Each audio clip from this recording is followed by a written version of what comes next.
There's a moment in every industry where the rules change and nobody announces it. No press conference. No headline. Just a quiet shift that only becomes obvious years later, when it's already too late to catch up. That moment happened in the electric vehicle industry, and most of the world missed it right now. Chinese electric cars are showing up in European showrooms, on Australian highways, in Latin American cities. The prices are lower than anything Western brands can match. The features are better than anyone expected. And the technology underneath the motors, the batteries, the software is more advanced than most people outside the industry realize. But here's what nobody's really explaining. This didn't happen because China got lucky. It didn't happen because of cheap labor or government handouts alone. It happened because of a decision made over 20 years ago in the middle of a crisis that almost nobody believed would work. And that decision is still playing out today. In fact, the most important part of it hasn't even arrived yet. To understand where this is going, you have to go back to where it started. Not in a factory, not in a laboratory. In the air above Beijing, in the early 2000s, China had a problem it couldn't ignore anymore.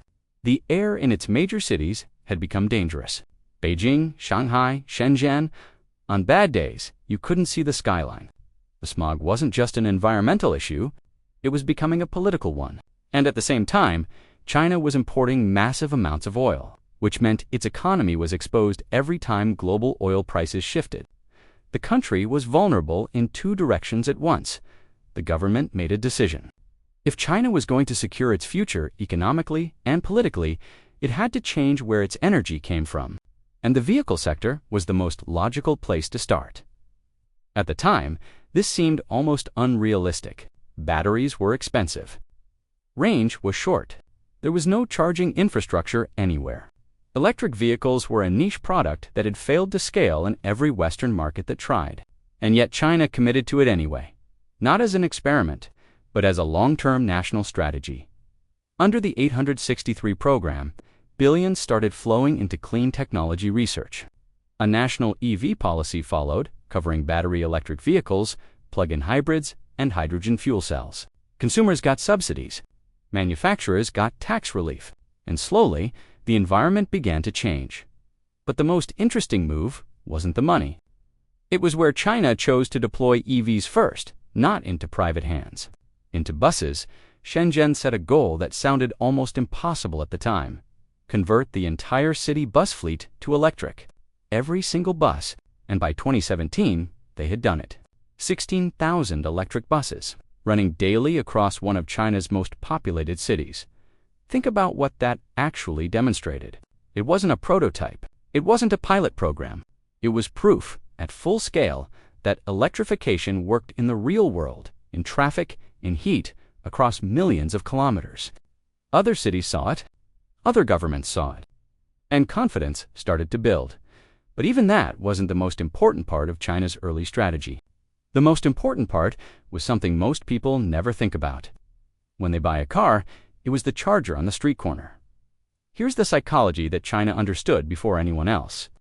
People don't decide to buy an electric vehicle because the technology is impressive. They decide to buy one when they stop being afraid.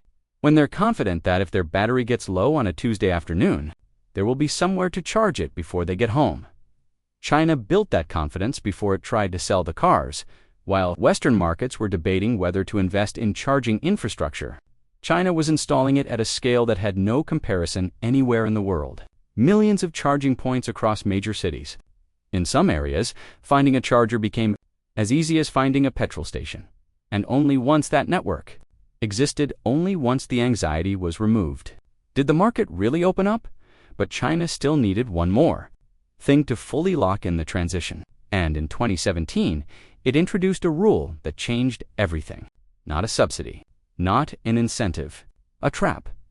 The dual credit system didn't ask car companies to make EVs. It required them to. Every manufacturer operating in China had to hit a minimum production quota for new energy vehicles. If they fell short, they had two options: buy credits from competitors who had exceeded the quota, or absorb the losses. For foreign automakers who had spent decades building their position in China around combustion engines, this was a problem with no easy solution. You couldn't ignore it. You couldn't lobby your way out of it. You either shifted production or you paid the brands competing against you. Local Chinese brands surged. Production volumes climbed, and when volumes climb, costs fall. The price of Chinese EVs started dropping in ways that Western manufacturers couldn't match because they didn't control the same parts of the supply chain. This is where BYD enters the story. And this is where the story starts to get uncomfortable for everyone else in the industry. BYD is not a car company in the traditional sense. Most automakers design a vehicle and then source the parts, batteries from one supplier, motors from another, electronics from a third. BYD makes almost all of it itself: batteries, motors, chips, control systems, chassis components, the entire stack. Under one roof, this matters more than it might sound. When you control every part of the supply chain, you control the cost of every part. There's no margin being paid to a third-party battery supplier. There's no negotiation over component pricing. The money that would normally be distributed across multiple companies stays inside BYD, and that means the final vehicle can be priced lower without sacrificing quality in ways that simply aren't available to companies that don't own their own supply chain. But the cost structure is only half the story. The technology itself is worth paying attention to. BYD's Blade battery is built on lithium iron phosphate, CHEMISTRY LFP. This matters for two reasons. First, LFP doesn't require cobalt, which is one of the most expensive and ethically complicated materials in the battery industry. Second, LFP batteries are significantly more resistant to thermal runaway, the process that causes EV batteries to catch fire in a serious accident or short circuit. The Blade battery was specifically engineered to pass the nail penetration test, one of the most extreme safety benchmarks in the industry, without igniting. Lower cost, safer chemistry, manufactured in-house. This is the foundation. And then there's the motor. BYD uses permanent magnet synchronous motors across its lineup. The technical name matters less than what these motors actually do. They deliver full torque immediately, from the moment the accelerator moves. There's no gearbox, no RPM curve to climb, no delay between intention and response. In a combustion engine, power builds. In BYD's motors, it's simply there. This is why the BYD Seal, in its dual-motor configuration, accelerates like a sports sedan while being priced like a mid-range family car. It's why the Atto 3 handles highway driving with the kind of smooth, immediate response that drivers typically associate with vehicles costing significantly more.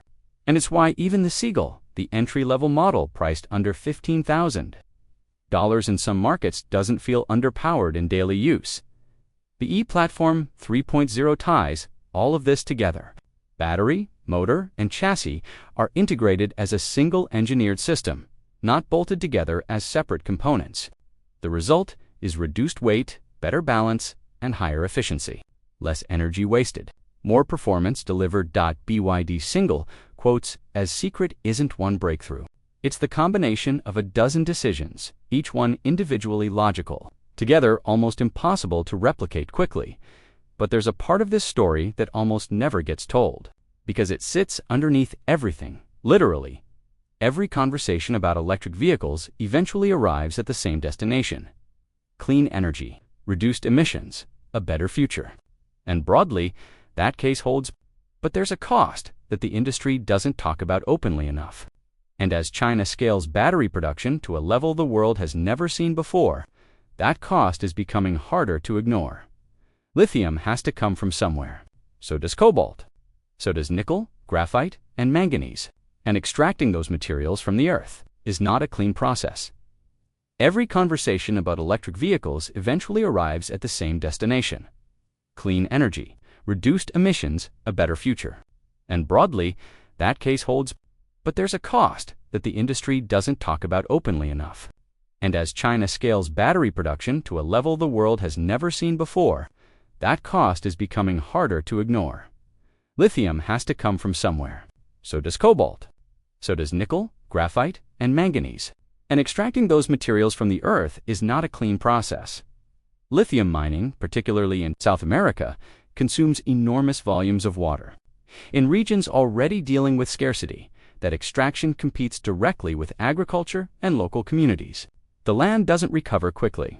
The water tables shift, Cobalt is worse. The majority of the world's cobalt supply comes from the Democratic Republic of the Congo. The conditions in many of those mines have been documented repeatedly: deforestation, water contamination, and reports of child labor that the global supply chain has not fully resolved despite years of pressure. China is at the center of this.